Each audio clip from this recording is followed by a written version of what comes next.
Morning बच्चों, मैं Brajesh Kumar biology lecturer आप सभी का online classes Tagore children academy Surajgarh में स्वागत करता हूं।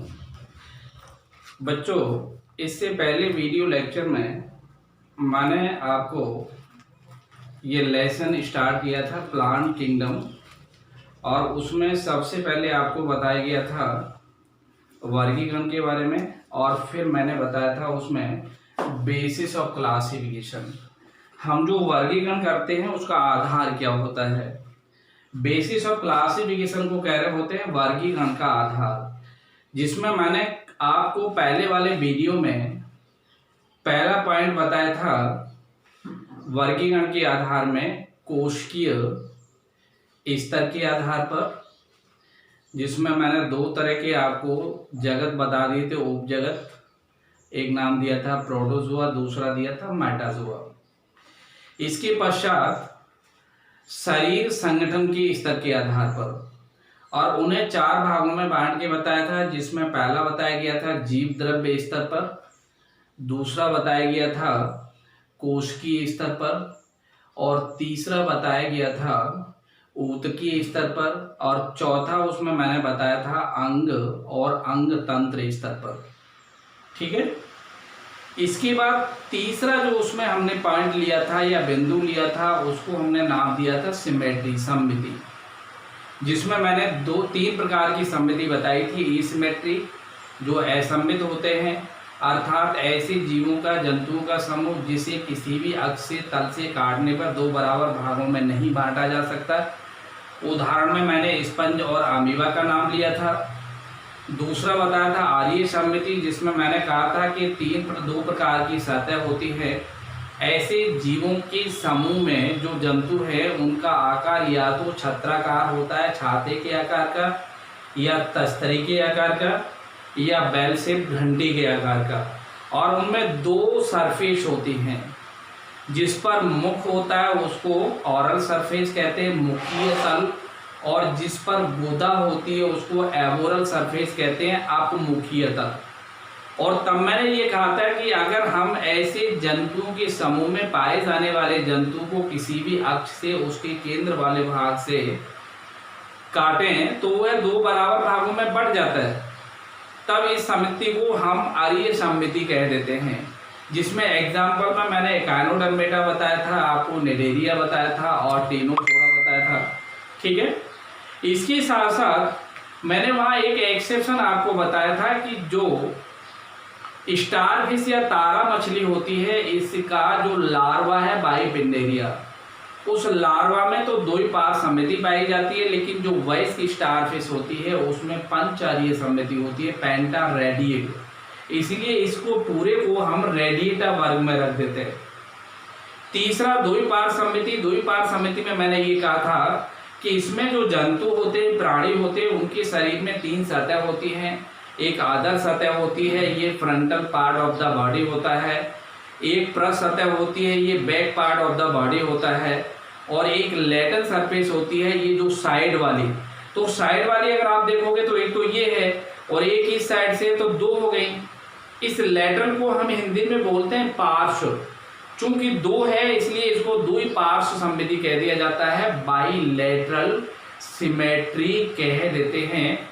जो मैंने आपको बताया था कि कहाँ से लेकर के जो आपके प्लैटीहेल्मिन्थेस हैं, इसके बाद में आपका मॉलस्का हो सकता है, एनेलिडा हो सकता है, हेमिकॉर्डेटा हो सकता है, कॉर्डेटा हो सकता है, आर्थ्रोपोडा हो सकता है। ठीक है। इसके पश्चात आज वाले वीडियो में अपन नंबर 4 चौथा बिंदु लेते हैं, जो वर्गीकरण का आधार होता है। और इस चौथे बिंदु को हम कह रहे होते हैं शीलोम या देह गुहा।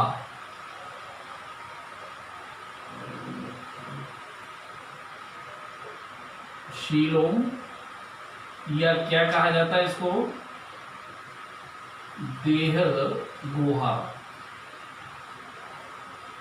ठीक है। इसमें देखिए ये कहा जाता है कि जंतुओं का ऐसा समूह जिनके शरीर में पाई जाने वाली गुहा मध्य जनन स्तर के द्वारा आस्तरित होती है, उसे हम क्या कह रहे होते हैं, उसको हम देह गुहा कह देते हैं। ठीक है, और देह गुहा की परिभाषा क्या होती है? शरीर में पाई जाने वाली देह भित्ति और आहर नाल के बीच वाला जो भाग होता है। जैसे अगर हम अपने शरीर को एक बकेट मान लें, बाल्टी, पूरे शरीर को एक बकेट से हम कंपैरिजन करें, और इस बकेट के अंदर क्या भरा हुआ? पानी भरा हुआ है। ठीक है, और इस बकेट में आपने एक खोखला पाइप डाल रखा है। अब आप ये बताइए, ये जो बकेट है ये दीवारी तो होगी, भित्ति तो होगी, तो ये हमारे शरीर में अगर है तो हम इसको क्या नाम दे रहे होते हैं? बॉडी वाल कहते हैं। क्या कह रहे होते हैं? Body wall. बॉडी वाल का मतलब होता है देह भित्ति। कौन सी भित्ति? देह भित्ति, शरीर का आवरण। और इसको खोखले पाइप को नाम दे दें एलिमेंट्री केनाल। कौन सी केनाल? एलिमेंट्री केनाल, जिसको हम हिंदी में एक नाम देते हैं आहर नाल, जिसमें भोजन को लेके जा रहे होते हैं। किसको लेके जा रहे होते हैं? भोजन को। अब देखिए, इस आहर नाल और इस देह भित्ति के बीच में ये जो खाली स्थान है, ये जो खाली स्थान है, इस खाली स्थान को ही हम नाम क्या दे रहे होते हैं? देह गुहा कह रहे होते हैं। कौन सी गुहा? देह गुहा कह रहे होते हैं। अब देखिए, ये देह गुहा भी हमारे शरीर में दो भागों में बढ़ जाती है। यहाँ पर एक होता है डायाफ्राम, जिसको तनुपुट कह रहे होते हैं, इसलिए बक्ष वाले भाग में पाई जाने वाली गुहा को बक्सी गुहा कह देते हैं, और ये वाली भाग में पाई जाने वाली गुहा को उदर गुहा कह देते हैं, जिसको हम पेट कह रहे होते हैं ना। इसके अंदर जो कैविटी है वो कौन सी कैविटी कहला रही होती है? एब्डोमिनल या उदर गुहा कहला रही होती है। और इसके अंदर जो द्रव भरा होता है, ये इसको हम सीलोम, क्योंकि देह गुहा को क्या बोला जाता है? सीलोम, इसलिए इस द्रव को हम नाम दे देते हैं देह गुही द्रव। कौन सा द्रव? देह गुही द्रव, सीलोमिक फ्लूइड। और इसके अंदर जो अंग पड़े होते हैं, उन अंगों को हम आंतरांग कह देते हैं। क्या कह देते हैं? उन अंगों को हम आंतरांग कह देते हैं। ठीक है, क्लियर हो गया? तो जो देह गुहा होती है, ये भ्रूणीय स्तर, मध्य जनन स्तर के द्वारा आस्तरित होती है। अगर मध्य जनन के आस्तरित आस्तरित नहीं होगी स्तर के द्वारा, तो हम इसको देह गुहा नहीं कह रहे होते। ठीक है, अब देखिए, इसको आप डेफिनेशन के रूप में लिख सकते हो। अगर आपसे पूछा जाता है देह गुहा किसे कहेंगे, तो बताओ। क्या बताया मैंने अभी? देह भित्ति तथा आहर नाल के मध्य पाए जाने वाले सक्रिय स्थान को देह गुहा कह देते हैं। ठीक है, क्या लिखें? देह भित्ति एवं आहर नाल के मध्य पाए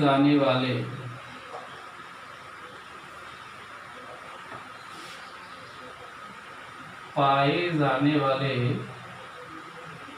सक्रिय अवकाश या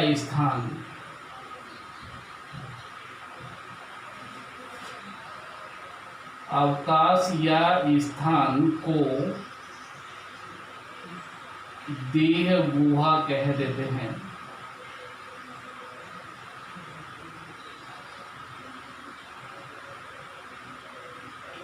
ठीक है, हम लिख सकते हैं जंतुओं के शरीर में पाई जाने वाली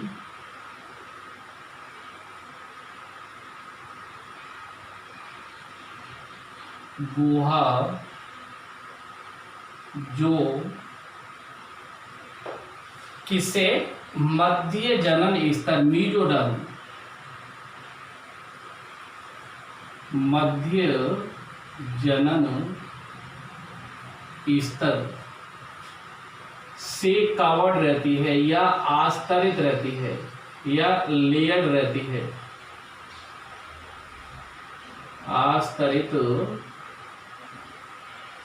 रहती है, उसे देह गुहा कह देते हैं, उसे देह गुहा कह देते हैं। ठीक है, क्लियर हो गया? किसकी परिभाषा हो गई? देह गुहा की। अब देखिए, देह गुहा के आधार पर जो जंतु समूह होता है ये 3 वर्गों में बांट देते हैं।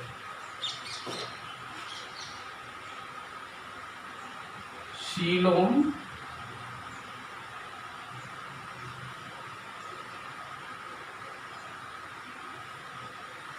के आधार पर जंतु 3 भागों में बांटे गए हैं। ठीक है, पहला इसमें आता है जिनको कह रहे होते हैं आगुही। आगुही का मतलब होता है जिनमें देह गुहा नहीं पाई जाती। दूसरा नाम दे रहे होते हैं कूटगुही, जिनमें वास्तविक गुहा नहीं होती है, फॉल्स कैविटी, झूठी गुहा पाई जाती है, कूटगुही। और तीसरे होते हैं वास्तविक गुही या यूसिलोमेट।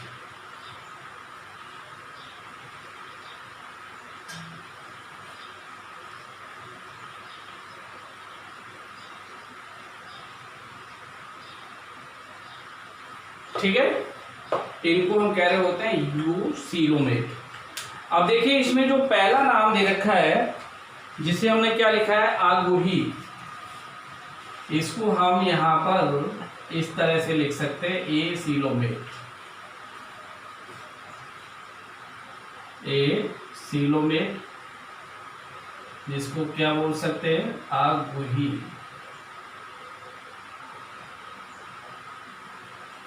ठीक है, क्या बताना पड़ेगा?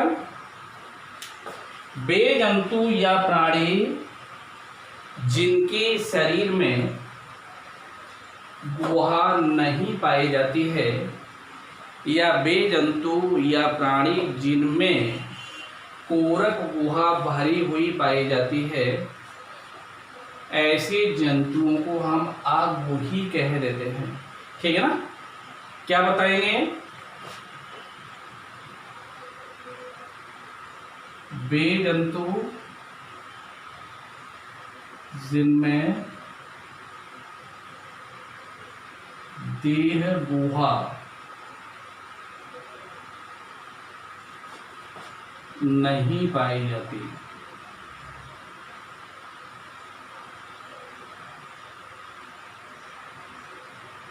उन्हें आगुही जंतु कहा जाता है। अगुही जंतु कह देते हैं।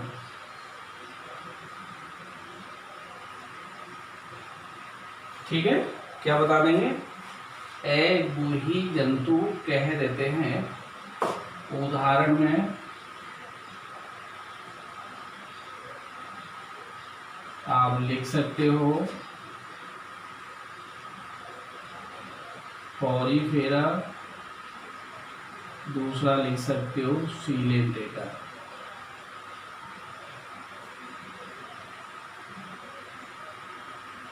ठीक है, इसमें आप चाहो तो हाइड्रा का नाम, जेलीफिश का नाम, इसमें चाहो तो आप साइकन का नाम, या फिर लिकोसोलेनिया, इनमें गुहा नहीं पाई जाती। ठीक, दूसरा नाम यहाँ पर लिखा हुआ है कूटगुहिक। कूटगुहिक को कह रहे होते हैं सीरोसीलोमेट।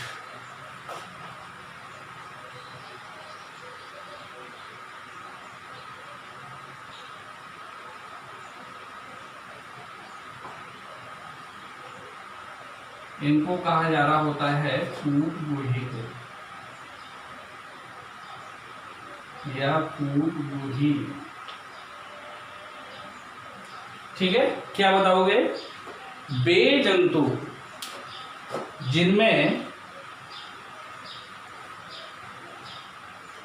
देह गुहा पूरी तरह से मध्य जनन द्वारा आस्तरित नहीं होती।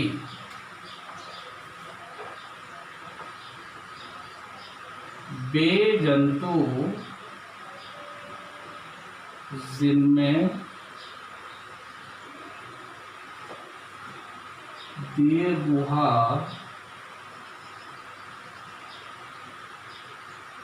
पूर्ण रूप से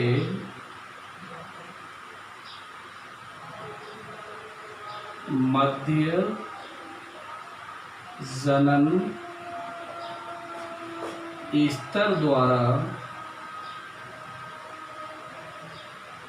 आस्तरित नहीं होती है,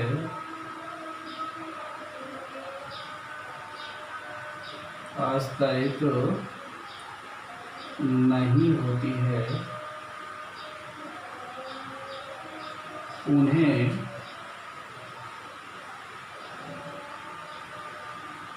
फूट गुही जंतु कहा जाता है, जंतु कहा जाता है। अर्थात मध्य जनन स्तर कहीं कहीं टुकड़ों में पाई जाती है, में पाई जाती है। ठीक है, इसमें हम नाम दे सकते हैं किसका? प्लेटीहेल्मिन्थिस, या चाहो तो इसमें नाम दिया जा सकता है एस्कीहेल्मिन्थिस। किसका नाम दे सकते हैं? प्लेटीहेल्मिन्थिस, एस्कीहेल्मिन्थिस। ठीक है, जिसमें हम क्या दिखाते हैं इसको? सीडोसीलोमेट दिखाते हैं। कौन सी? सीडोसीलोमेट। ठीक है, क्या दिखा दोगे? प्लेटीहेल्मिन्थिस और एस्कीहेल्मिन्थिस। उदाहरण में प्लेटीहेल्मिन्थिस,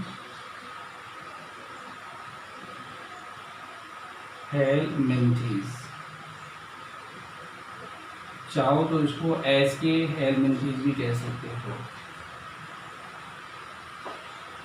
एस्कीहेल्मिन्थिस।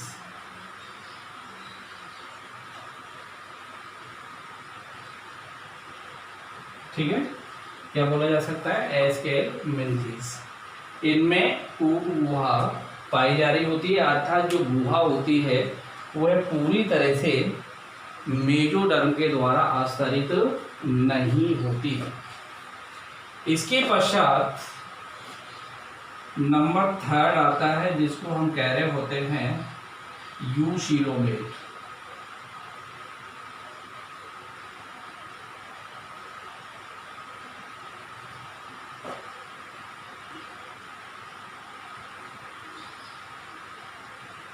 वास्तविक गुही।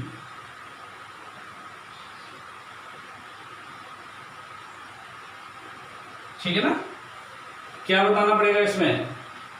अर्थात इनमें पाए जाने वाले जो जंतु होते हैं उनमें देह गुहा पूरी तरह से मध्य जनन स्तर द्वारा आस्तरित होती है।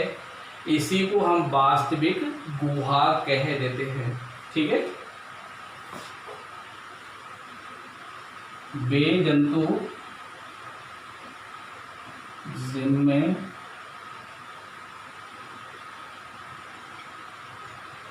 गुहा पूर्ण रूप से मध्य जनन स्तर द्वारा, मध्य जनन स्तर द्वारा आस्तरित रहती है, आस्तरित रहती है, ऐसे जंतुओं को क्या बोलोगे? गुही। उन्हें वास्तविक ट्रू कैविटी कहा जाता है, ऐसे लोगों को या जंतुओं को गुही कहते हैं। ठीक है, उदाहरण में इसमें देखिए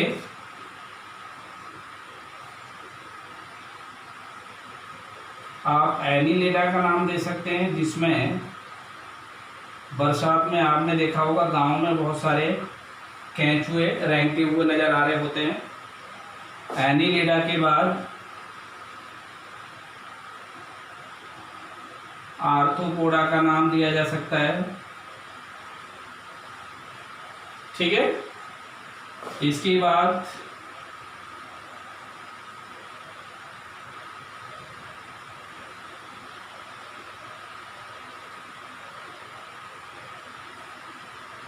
एक गायनोडर्मेटा का नाम दे सकते हो, इसमें स्टारफिश वगैरह का नाम दिया जा सकता है।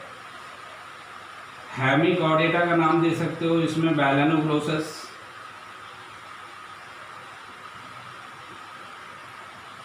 तथा कॉर्डेटा।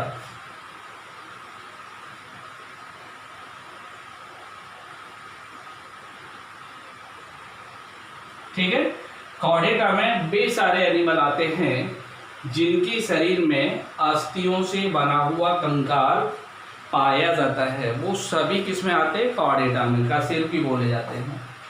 ठीक है ना, क्लियर हो गया? ये सारे के सारे एनिमल को हम क्या कह रहे होते हैं? यूसीलोमेट कह रहे होते हैं, या हम ये कह सकते हैं कि एनीलिडा से आगे वाले सारे के सारे क्या कह रहे होते हैं? यूसीलोमेट या वास्तविक गुही। ठीक, तो चौथा पॉइंट इसमें क्लासिफिकेशन या वर्गीकरण का आधार क्या होता है?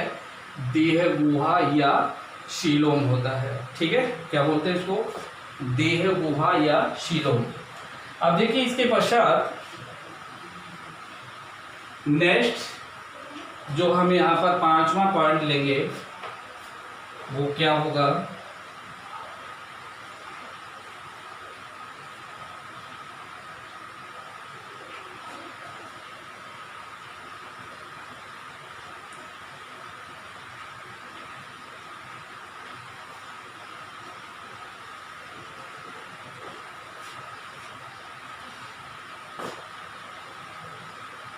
पांचवें पॉइंट में हम लिख रहे होते हैं भ्रूणीय मुख एवं गुदा की उत्पत्ति के आधार पर।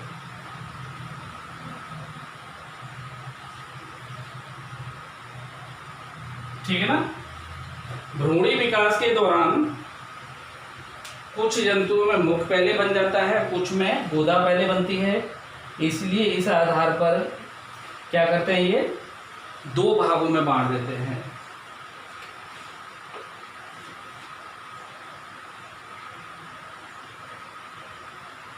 भ्रूणीय विकास के दौरान,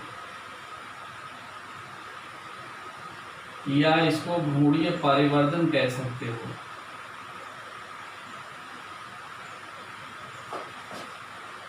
के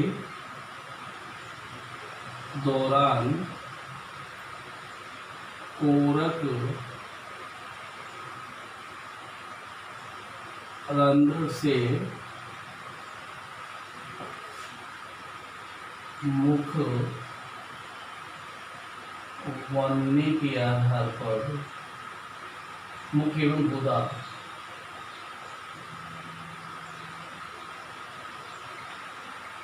बनने के आधार पर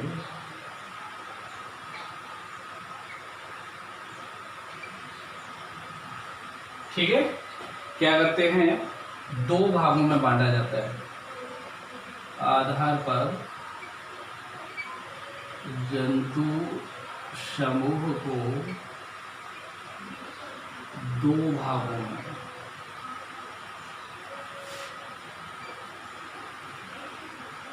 भागों में बांटा गया है। ठीक, एक तो इसमें क्या होता है, प्रोटोस्टोमिया,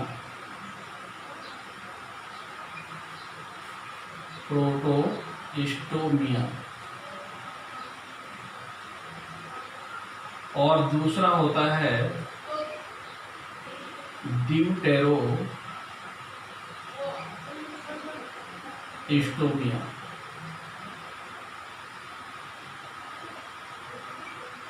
ठीक है, प्रोटोस्टोमिया का मतलब क्या होता है? प्रोटोस मीन्स फर्स्ट, पहले। ठीक है, और जो स्टोमिया लिखा हुआ है इसका मतलब होता है माउथ। तो इन जंतुओं में पहले किसका निर्माण होता है? मुख का। पहले क्या बनता है? मुख, इसलिए इनको किस में रख दिया जाता है? प्रोटोस्टोमिया। ये लिखा है ना, दो भागों में। और जहां पर पहले गोदा बनती है, एनस बनता है, उनको किस में रखा जाता है? डिटोरोस्टोमिया में। ठीक है, अब देखिए इनको आप आसानी से एक्सप्लेन कर सकते हो। जैसे यहां पर पहला नाम दे दिया,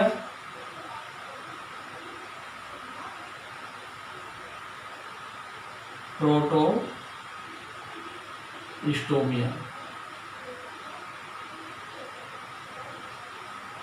ठीक है, क्या लिखोगे? वे जंतु जिनमें भ्रूणीय परिवर्धन के दौरान कोरक रंध्र से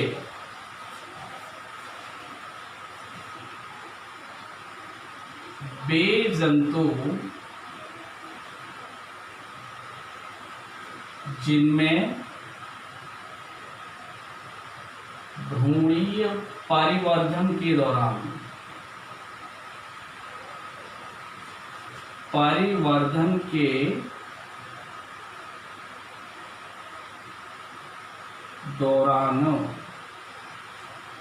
कोरक रंध्र से, इसको कह रहे होते हैं ब्लास्टोपोर। जो भ्रूण होता है और उससे जब उसमें डेवलपमेंट होता है तो वो पहले ब्लास्टूला, फिर गैस्टूला। तो जब ब्लास्टूला बन जाती है और गैस्टूला की तरफ जा रहा होता है तो उसमें क्या होता है? कोरक रंध्र बन जाता है। कोरक गुहा होती है, वो बाहर की तरफ जिस रंध्र से खुलती है वो कोरक रंध्र कहला रहा होता है। तो के दौरान कोरक रंध्र से मुख बनता है, माउथ। ठीक है, इन्हें क्या बोलोगे? प्रोटोस्टोमिया।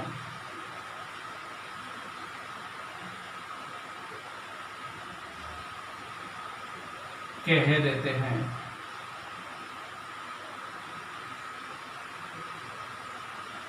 ठीक है, इसमें एग्जाम्पल में अगर आप उदाहरण देना चाहते हो, उदाहरण में यहां पर भी एनिलेटा लिख सकते हो,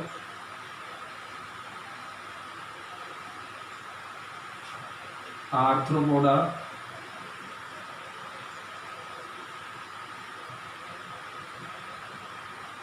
आर्थ्रोपोडा में बहुत सारी मक्खी वगैरह, कीट वगैरह सारे आते हैं।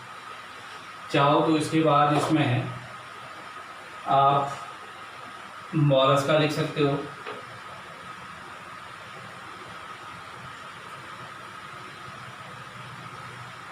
ठीक है, इससे पहले अगर चाहो तो उसमें एस्के हेलमिंथिस, या चाहो तो इसमें प्लैटी हेलमिंथिस भी लिखा जा सकता है, लेकिन बेटर एग्जाम्पल यही माने जाते हैं।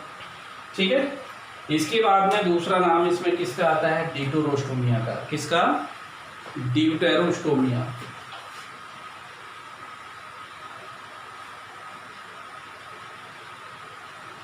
ड्यूटेरोस्टोमिया।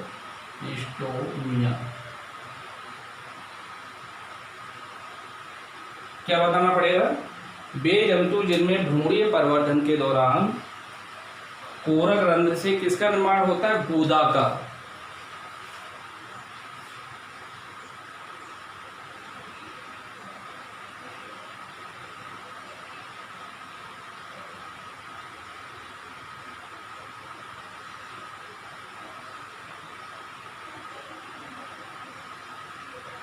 भ्रूणीय परिवर्धन के दौरान पूरक रंध्र से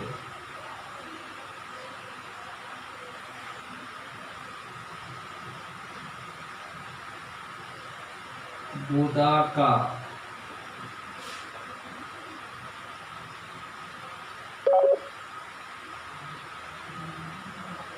निर्माण होता है,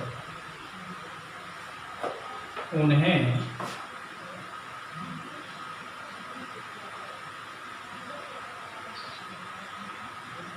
ड्यूटेरोस्टोमिया कह देते हैं।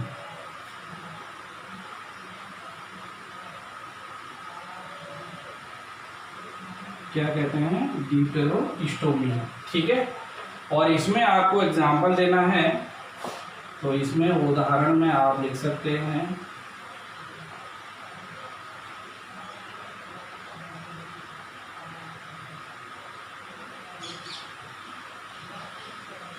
हेमिकॉर्डेटर और ये कॉर्डेटर। इसमें बैलानोग्लोसस और इसमें कोई भी नाम दे दीजिए, गाय, बैल, हाथी, घोड़ा, बंदर। ठीक है ना? चाहे तो हम यहाँ पर लास्ट में इकाइनोडर्मेटा भी दे सकते हैं, जिनमें स्टारफिश वगैरह सभी आती हैं। इस प्रकार से हम यहाँ पर ये 5वां भ्रूणीय मुख एवं गुदा की उत्पत्ति के आधार पर क्लासिफिकेशन कर रहे होते हैं या जंतुओं का वर्गीकरण कर रहे होते हैं। ठीक है, ओके।